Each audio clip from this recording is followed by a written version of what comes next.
Ninth class, how are you all? Hope you all are good. So class, we were on chapter number 2 of history, socialism in Europe and Russian Revolution. हमने इस chapter में ये बात कर ली थी कि French revolution के बाद क्या क्या नई आइडियोलॉजीज आई थी, ठीक है, लोग कैसी गवर्नमेंट चाहते थे। फिर हमने देखा कि ये सोशलिज्म वाला आइडिया कैसे डेवलप हुआ। पहले हमने ये देख लिया था लिबरल्स कौन है, रेडिकल्स कौन है, कंजर्वेटिव्स कौन है। उसके बाद हमने ये समझा कि आखिर ये सोशलिज्म वाला आइडिया आया कहाँ से, क्या चेंजेस थे, क्या सिचुएशन थी, कहाँ पे हमारे जो पूरे यूरोप है, पूरे के पूरे यूरोप में। उसके बाद हमने देखा ये सोशलिज्म की आइडिया कैसे डेवलप हुई। इम्पोर्टेंट जो हमारे यहाँ पे स्कॉलर्स थे जिन्होंने इससे रिलेटेड कुछ कुछ हमें इंफॉर्मेशन दी और बोला कैसे सोशलिज्म स्प्रेड होनी चाहिए, तो उसमें हमारे रॉबर्ट ओवन थे, लुई ब्लैक, कार्ल मार्क्स और फ्रेडरिक एंजल्स भी थे, है ना। और उसके बाद हमने ये पढ़ा था कैसे सोशलिज्म सब जगह स्प्रेड हो गया था। Now in our yesterday's class we talked about what was the situation of Russia before the Russian Revolution। यानी हम रशियन रेवोल्यूशन की बात करेंगे अब, पर उससे पहले हमें ये पता होना चाहिए कि जो रशिया है वहां पे कैसा रूल था, कैसे लोग थे, क्या कंडीशंस थी, ये सारी चीजें। तो हमने पहले तो देख लिया था कि वहां पे जार निकोलस II रूल करते थे और बहुत बड़ी एरिया थी रशिया, अलग अलग रिलीजन के लोग रहते थे वहां पे। पहले क्या हुआ था, ज्यादातर एग्रीकल्चरिस्ट लोग थे, बाद में धीरे धीरे इंडस्ट्रीज आई सेंट पीटर्सबर्ग और मॉस्को में। उसके बाद हमने ये पढ़ा कि धीरे धीरे क्या है, इंडस्ट्रीज में ज्यादा लोग काम करने लग गए और वर्कर्स में भी डिवीजन थी, पीजेंट्स में भी डिवीजन थी। एंड हमारी जो लास्ट क्लास है वो हमने इस पे एंड की थी कि पीजेंट्स जो है, रशियन पीजेंट्स, वो कहीं ना कहीं नेचुरली सोशलिस्ट थे, क्योंकि वो सोशलिज्म ऐसे आने से पहले ही वो लोग अपने लैंड को क्या करते थे, पूल करते थे, शेयर करते थे और बाद में वो जो अकॉर्डिंग टू इंडिविजुअल फैमिलीज उनके नीड्स के हिसाब से प्रॉफिट जो है वो आपस में डिस्ट्रीब्यूट हो जाता था। ठीक है, ये तो हमने देख लिया कि क्या रशिया की सिचुएशन थी, ठीक है, मतलब बेसिकली सोसाइटी कैसी थी, इकोनॉमी कैसी थी, रूलर कौन थे, रिलीजन क्या था, क्या वहां पे डेवलपमेंट हो रही थी। अब हम देखेंगे कि रशिया में कैसे सोशलिज्म आया, ठीक है, रशिया में कैसे सोशलिज्म आया और फिर कैसे क्या क्या डेवलप हुआ। अब हम देखेंगे 1914 से पहले वाले टाइम तक रशिया में कोई भी पॉलिटिकल पार्टी अलाउड नहीं थी, यानी कि उन्होंने बोला सारी की सारी जो पॉलिटिकल पार्टीज है वो क्या है, इलीगल है। ये किसने बोला था, जार, वहां के जो भी रूलर्स। अब जार क्या होते हैं, जैसे अपने राजा होते हैं वैसे जार, TSAR जो जार हम बोलते हैं, ये क्या होता है, मतलब उनका टाइटल जैसे होता है। तो जार निकोलस II अराउंड हमने देखा था कि वो रूल कर रहे थे, अगर हम बोले मेन जब रशियन रेवोल्यूशन हुआ था 1914 में। और उससे पहले वाला जो हम टाइम देखते हैं वहां पे क्या है, रशिया में कोई भी पॉलिटिकल पार्टीज लीगल नहीं थी, इलीगल थी 1914 से पहले। इस टाइम पे रशिया में एक सोशल डेमोक्रेट वर्कर पार्टी बनी थी 1898 में। कब, 1898 में। You have to remember this date, I will just underline it so that you can underline it in your book. 1898 में क्या हुआ, एक सोशल डेमोक्रेटिक वर्कर्स पार्टी जो है वो फॉर्म हुई थी और इनकी आइडियाज जो है वो सोशलिज्म पे बेस थे। मार्क्स ने जो कम्युनलिज्म की बात की थी उस पे बेस थे। पर क्योंकि हमें पता है गवर्नमेंट ने मना कर दिया था कि कोई भी पॉलिटिकल पार्टी जो है वो लीगल नहीं है, कि ये एक इलीगल ऑर्गेनाइजेशन है, इसीलिए वो ना मतलब छुप के एक इलीगल ऑर्गेनाइजेशन के जैसे काम कर रहे थे। तो इन्होंने क्या किया, न्यूज़पेपर जो पब्लिशिंग हाउस है वो सेटअप किए, लोगों को ये मोबिलाइज करते थे, वर्कर्स को, कि अगर आपको कोई प्रॉब्लम है तो आपको क्या करना चाहिए, स्ट्राइक करनी चाहिए उसके अगेंस्ट जो भी आप दिक्कत फेस कर रहे हैं, ठीक है।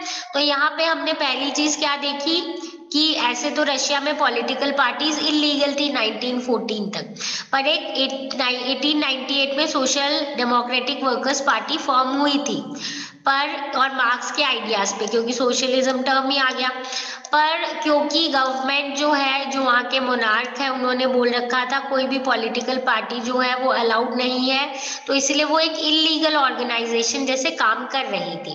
पर वो इसके साथ साथ और क्या कर रहे थे, वो न्यूज़पेपर सेटअप कर रहे थे, वो वर्कर्स को बोल रहे थे कि आपको अपने लिए आवाज उठानी चाहिए, अगर कोई प्रॉब्लम है तो आपको स्ट्राइक्स करनी चाहिए, ठीक है। तो ये सारी चीजें कहाँ पे हो रही थी, रशिया में हो रही थी। और ये कौन कर रहे थे, सोशल डेमोक्रेटिक वर्कर्स पार्टी, जो कि ऐसे बोलने को इलीगल पॉलिटिकल पार्टी थी, क्योंकि ये अलाउड नहीं था कोई भी पॉलिटिकल पार्टी कहाँ पे, रशिया में, ये राजा ने बोल रखा था। तो ओपनली नहीं, तो ये दूसरी तरीके से लोगों को मोटिवेट कर रहे थे। किस चीज के लिए मोटिवेट कर रहे थे वो, कि आप स्ट्राइक करो, आप अपने लिए आवाज उठाओ। अब क्या हुआ, कुछ रशियन सोशलिस्ट जो हैं वो ये सोच रहे थे कि देखो, हमने अभी अभी पढ़ा है कि ये तो नेचुरल सोशलिस्ट है रशियन पीजेंट्स, क्योंकि ये लोग खुद ही लैंड क्या करते हैं, आपस में शेयर करते हैं और प्रॉफिट जो है वो भी शेयर करते हैं।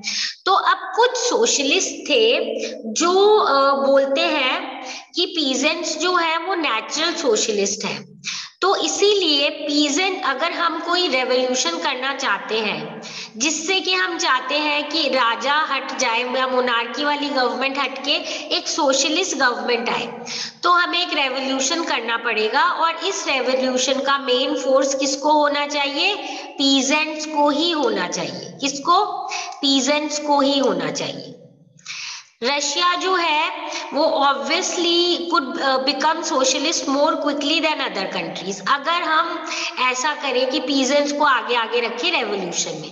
अब ध्यान रखो, यहाँ पे हमने क्या देखा है, ये सोशल डेमोक्रेटिक वर्कर्स पार्टी, ये मेनली किसकी बात कर रहे हैं, वर्कर्स के बारे में बात कर रहे हैं। तो ये इंपॉर्टेंस किनको दे रहे हैं, वर्कर्स को दे रहे हैं। और अब जब हम किसके बारे में पढ़ रहे हैं, हम कुछ और सोशलिस्ट पार्टीज बनेंगी जो बोलेंगे कि हमें रेवोल्यूशन में मेन किसको आगे आगे रखना चाहिए, पीजेंट्स को रखना चाहिए, तो जल्दी से सोशलिज्म आ जाएगी हमारी कंट्री में।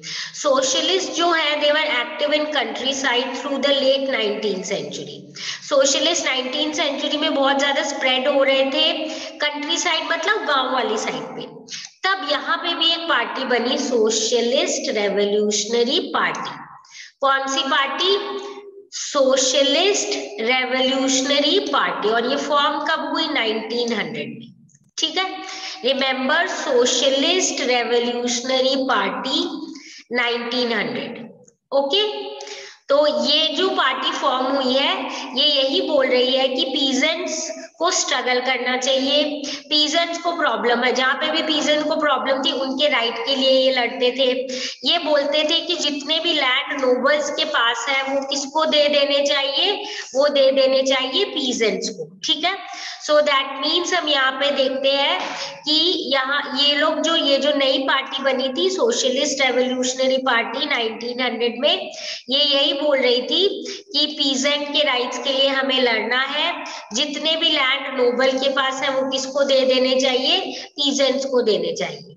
पर ये जो सोशल डेमोक्रेटिक वर्कर पार्टी वाले थे ना, ये बोल रहे थे कि ये जो सोशलिस्ट रेवोल्यूशनरी पार्टी वाले हैं, they are not totally correct about the peasants, ठीक है।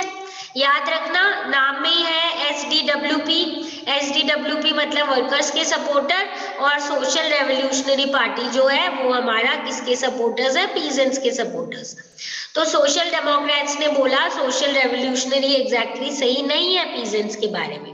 क्यों, क्योंकि इन्होंने बोला, जिसमें से हेड थे लेनिन, उन्होंने बोला कि पीजेंट्स जो है वो एक यूनाइटेड ग्रुप नहीं है, ये लोग सारे जो है एक नहीं है, ये लोग है ना आपस में ही बहुत डिवाइडेड है। कैसे, कुछ तो बहुत गरीब है, कुछ तो बहुत अमीर है, कुछ लेबर की तरह काम करते हैं, कुछ कैपिटलिस्ट की तरह काम करते हैं जो दूसरे लोगों को काम देते हैं।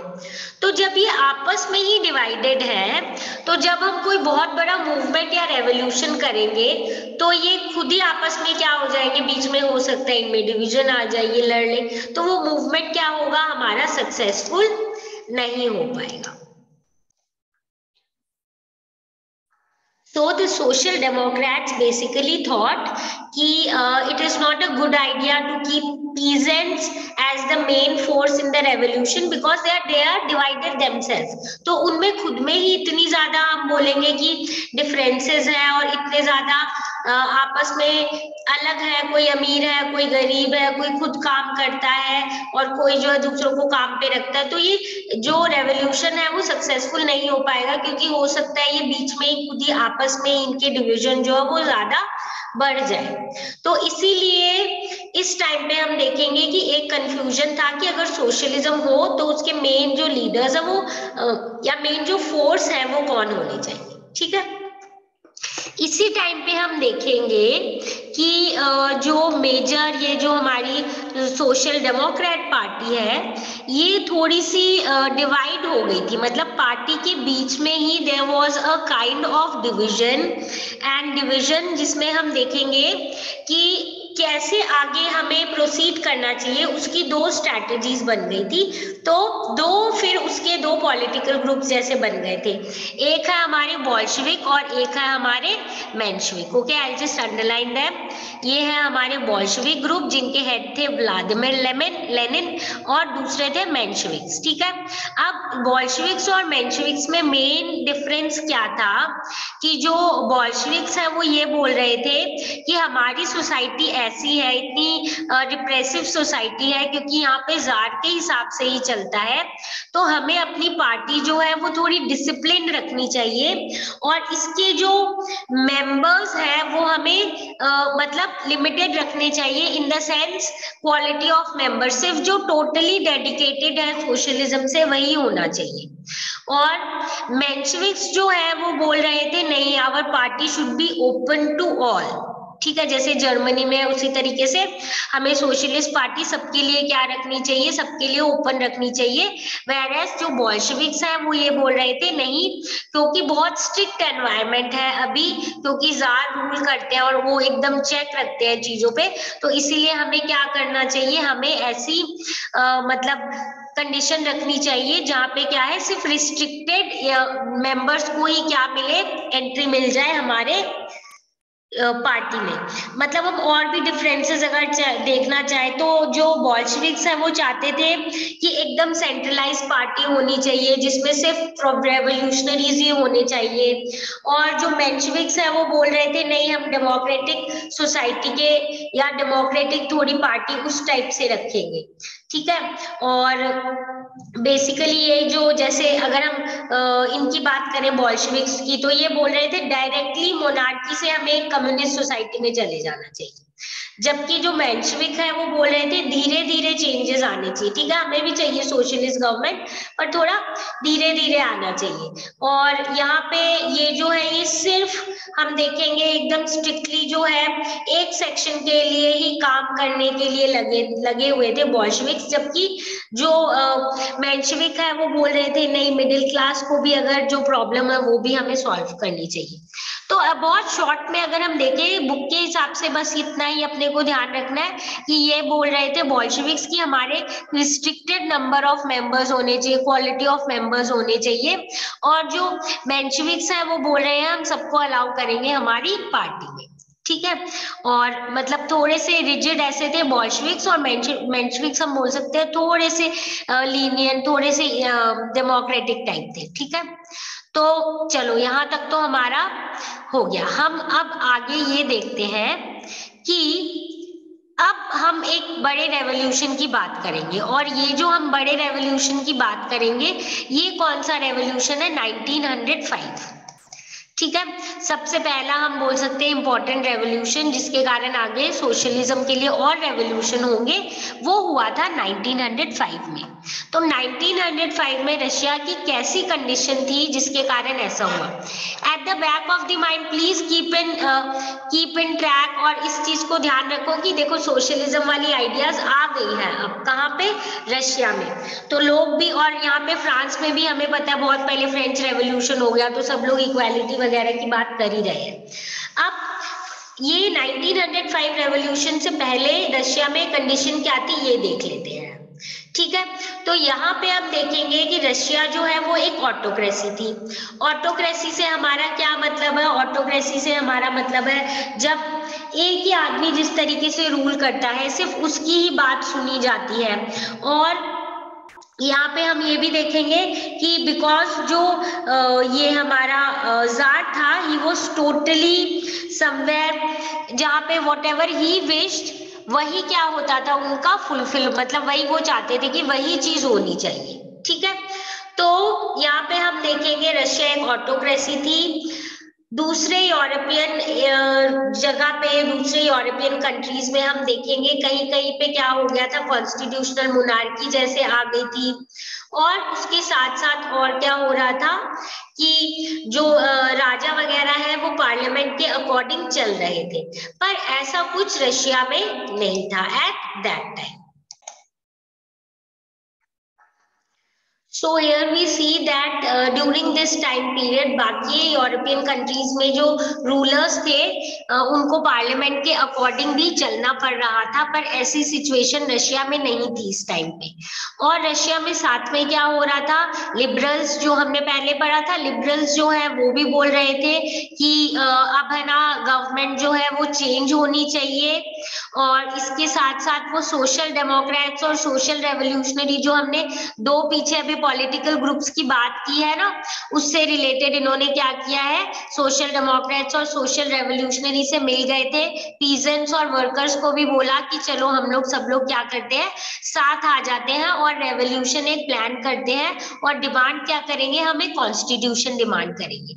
मतलब हम चाहते हैं कि अब हमारा जो हमारे कंट्री है उसको रूल हम किस हिसाब से करें, कॉन्स्टिट्यूशनल मोनार्की के हिसाब से रूल करें। और इनको मतलब ये सोशल डेमोक्रेट्स थे, सोशल रेवोल्यूशनरीज थे, लिबरल्स थे, ये सब तो डिमांड कर ही रहे थे, बट इनके साथ साथ है ना कुछ और लोग इनका सपोर्ट कर रहे थे, रशियन पीपल का, लिबरल्स का, सोशल डेमोक्रेट और सोशल रेवोल्यूशनरीज का। कौन थे ये लोग? सबसे पहले तो ये वो लोग थे जैसे कि पोलैंड के एरिया के कुछ लोग, क्योंकि यहाँ पे हम देखेंगे कि किसी किसी एरिया पे रशिया का कंट्रोल था, तो they were supported in the empire by nationalist, Poland के नेशनलिस्ट इनको सपोर्ट कर रहे थे। और कुछ कुछ जो मुस्लिम डोमिनेटेड एरियाज थी, जहाँ पे हमने देखा था बड़े सारे रिलीजन के लोग रहते थे रशिया में, तो एक एरिया जहाँ पे ज्यादातर मुस्लिम्स रहते थे, वहां पे क्या हुआ, जो जाडिडिस्ट थे, जो कि एक्चुअली में कौन है, मुस्लिम रिफॉर्मर्स है, जो चाहते थे कि जो रशियन एम्पायर में मुस्लिम्स रह रहे हैं उनकी भी मॉडर्नाइजेशन हो, तो ये लोग भी क्या कर रहे थे, ये भी इनको सपोर्ट कर रहे थे। किसको सपोर्ट कर रहे थे? ये जो liberal, social Democrat, social revolutionaries थे ना, इनको, क्योंकि ये सोच रहे थे अगर कॉन्स्टिट्यूशनल मोनार्की आएगी ना तो हमारे भी कुछ अच्छे चेंजेस आएंगे, हम भी मॉडर्नाइज हो जाएंगे और सिचुएशन जो है हमारी इंप्रूव होगी। तो यहाँ तक तो ठीक है कि हमने देखा है कि जो रशियन रेवोल्यूशन है 1905 वाला, वो स्टार्ट होने से पहले यहाँ पे जार का ऑटोक्रेटिक रूल था। Liberals, social Democrats, social revolutionaries सबके सब है ना ये डिमांड कर रहे थे हमें कॉन्स्टिट्यूशन चाहिए, और इनके हेल्प कर रहे थे पोलैंड के नेशनलिस्ट और मुस्लिम डोमिनेटेड एरिया जहाँ पे जाडिडिस्ट भी सपोर्ट कर रहे थे। ठीक है, तो ये तो है हमारा कि यहाँ पे क्या सिचुएशन थी रशिया में। अब हम अगली क्लास में, because now only around 5 minutes are left and will not be able to complete the whole topic, तो हम इसको कल कंटिन्यू करेंगे इस रेवोल्यूशन को। बट हम यहाँ तक अपने को ध्यान रखना है कि अब यहाँ पे एक ओवरऑल डिमांड आ गई है, और ये ओवरऑल डिमांड क्या है? ओवरऑल डिमांड है कि हमें अब एक कॉन्स्टिट्यूशनल चेंज चाहिए, ठीक है। तो यहाँ पे पॉलिटिकली और लोग जो है सारे सोशली इस चीज को डिमांड कर रहे हैं। आगे एक और चीज आएगी जो हम कल डिटेल में पढ़ेंगे, रियल वेजेस वाली, कि वर्कर्स को क्या दिक्कत हो रही थी, और फिर वर्कर्स प्रोटेस्ट स्टार्ट करेंगे, जिसके कारण धीरे धीरे क्या होगा, उस प्रोटेस्ट में सारे लोग आ जाएंगे और अल्टीमेटली जो ये कॉन्स्टिट्यूशन की डिमांड कर रहे हैं वो फुलफिल हो जाएगी, ठीक है। So this is what we will be doing in tomorrow's class, okay. तो आई सपोज आज जितना हमने किया है must be clear to you all. If you have any doubt regarding whatever we have done, do come back with your doubts and we'll discuss and solve it. So now meet you all in the next class.